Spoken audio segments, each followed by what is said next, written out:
you mentioned earlier that in your retirement you're starting a new business, really.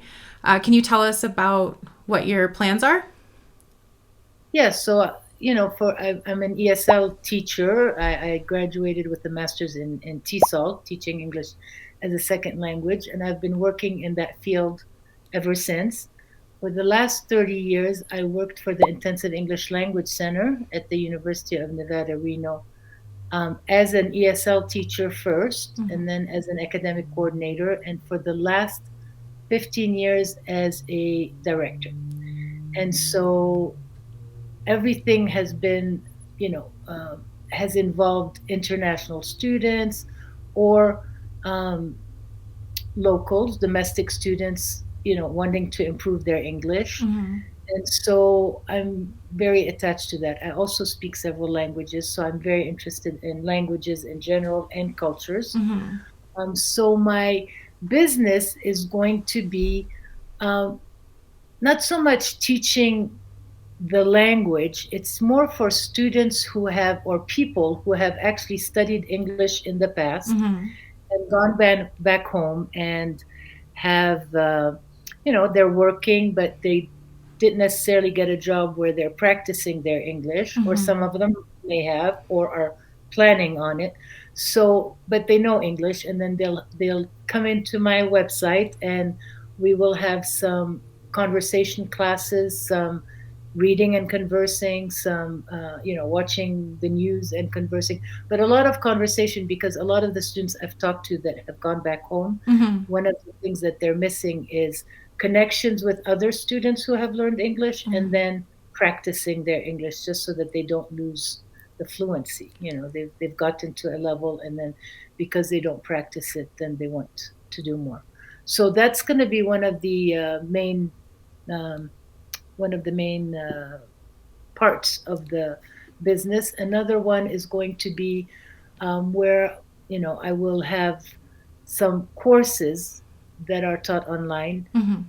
English, business English, for example, or preparation for the TOEFL, or how to write a resume. Different online courses that are short and sweet and not Mhm. too expensive, and so that this is more like for groups of students Mhm. who would who all need the same thing, and would want to take a course again.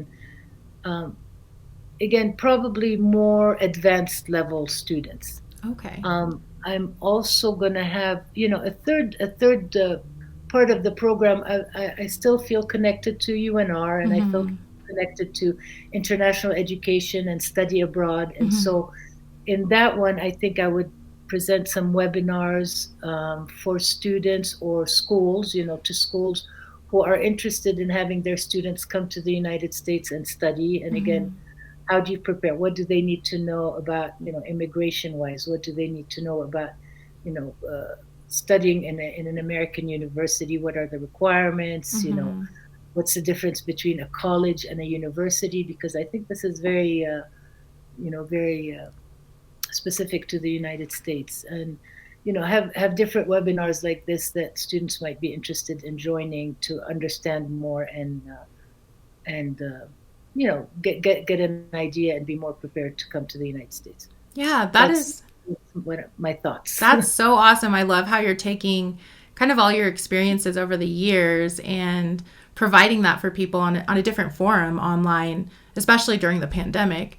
That's Yeah, another opportunity for them to exactly. continue to pursue the And so language. this is kind of a niche, because the first two parts really are for students who want to learn English.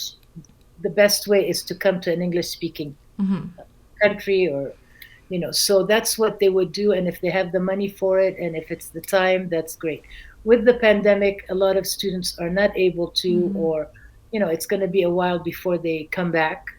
And so I think, in order not to stop their education or their learning experience, or to continue for their, to improve their experience, they can do something online. Once they are able to come to the United States, I think they will come. And that's not the group that I'm targeting as much as, I'm targeting this group only in the third Mm-hmm. part of the online business.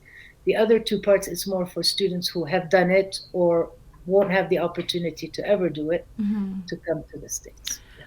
That's really I mean, awesome because it fits in with just even thinking about, Spanish, right? I took Spanish classes a while back, or even Italian. I studied Italian in Italy, but I haven't had the opportunity as much to practice and to hone in on my skills. So it'd be nice to have that opportunity within my schedule. I'm still working. I can't take classes in the right. middle of the day.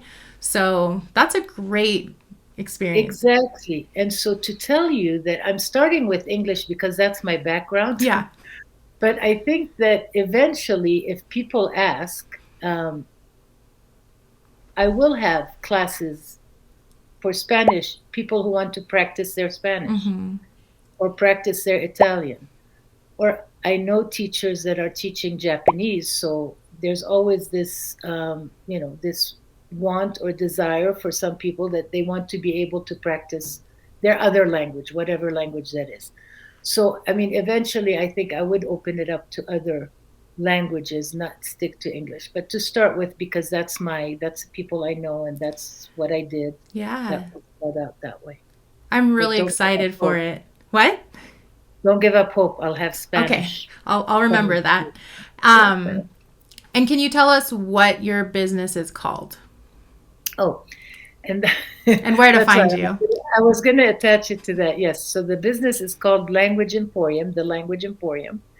And that's why it's going to start with English. But Emporium is kind of like a mall. So you're going to get different things from that business. And like I said, I mean, eventually we do have other ideas for different aspects of it Hmm. that would fit the name Yeah. also.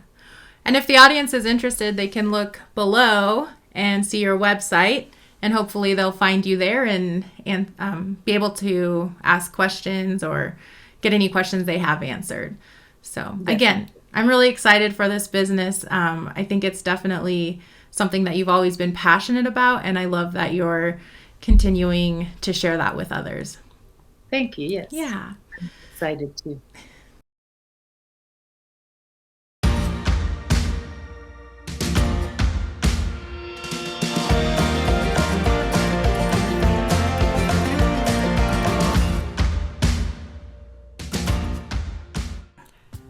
Hey guys, thanks for watching all the way through. If you enjoyed it, please support the channel by liking, sharing, or subscribing. If you're interested in learning more about Susan's Language Emporium, check out the website in the description.